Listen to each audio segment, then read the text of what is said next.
তালিমুল মিল্লাত কামিল মাদ্রাসা মাঠে কর্মী সমাবেশের আয়োজন করেছে জামায়াতে ইসলামী। সেখানে আছেন সহকর্মী এইচ.এম. ইমরান। আমরা সরাসরি যাচ্ছি তার কাছে। ইমরান, সমাবেশে কর্মীদের উপস্থিতি কেমন দেখছেন?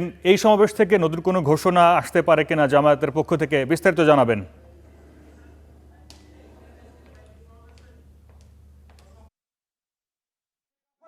জামাতের যে কর্মী সম্মেলন সেটি মূলত শুরু হয় যেই শাখা কর্মী সম্মেলন করছে সেটির নতুন নেতৃত্ব আসার কারণে। প্রতি বছরই তারা এটি করে থাকে। আজকের যে কর্মী সম্মেলন সেটি গাজীপুর মহানগর অর্থাৎ টঙ্গী পূর্ব এবং পশ্চিম থানার, এবং এই থানাধীন যারা জামাতের নেতৃবৃন্দ, বিশেষ করে যারা কর্মী সমর্থকেরা রয়েছেন তারা কিন্তু এখানে এসেছেন। এবং আমরা এই গাজীপুরের যে টঙ্গী তামিরুল মিল্লাত কামিল মাদ্রাসা যে মাঠ রয়েছে সেই মাঠে কিন্তু নেতাকর্মীদের ঢল নেমেছে এবং তারা এসেছেন।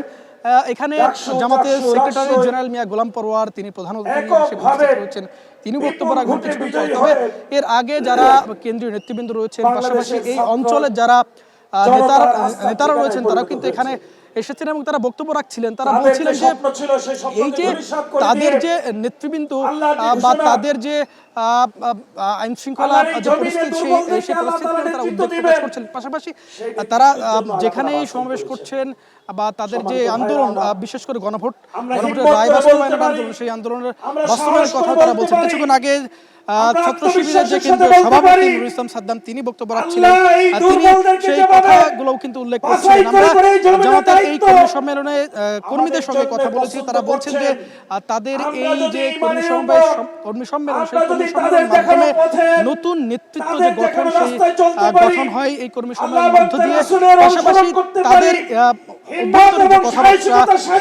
কার্যক্রম তারা আগামী 1 বছর কিভাবে পরিচালনা করবেন, সেই পরিচালনার যে পরিকল্পনা সেটি এই কর্মী সম্মেলনের মাধ্যমে কিন্তু শুরু হয়। আমরা দেখছি সকাল থেকেই এই তামিরুল মিল্লাত কামিল মাদ্রাসায় টঙ্গী পূর্ব এবং পশ্চিম থানাধীন যে জামাতের কর্মীরা রয়েছেন তারা এখানে আসছেন এবং ইতিমধ্যেই নেতাকর্মীদের ঢল নেমেছে এই মাদ্রাসা প্রাঙ্গণে।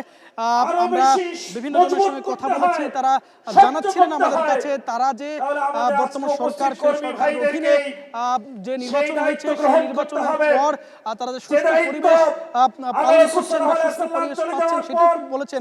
বিগত সরকারের আমলে তারা উল্লেখ করছিলেন, বিগত সরকার আওয়ামী লীগ সরকারের আমলে তারা এরকম কর্মী সম্মেলন তারা করতে পারেননি, সেই উদ্যোগের কথাও কিন্তু তারা জানাচ্ছিলেন। তারা বলছিলেন যে আগামী। ধন্যবাদ ইমরান।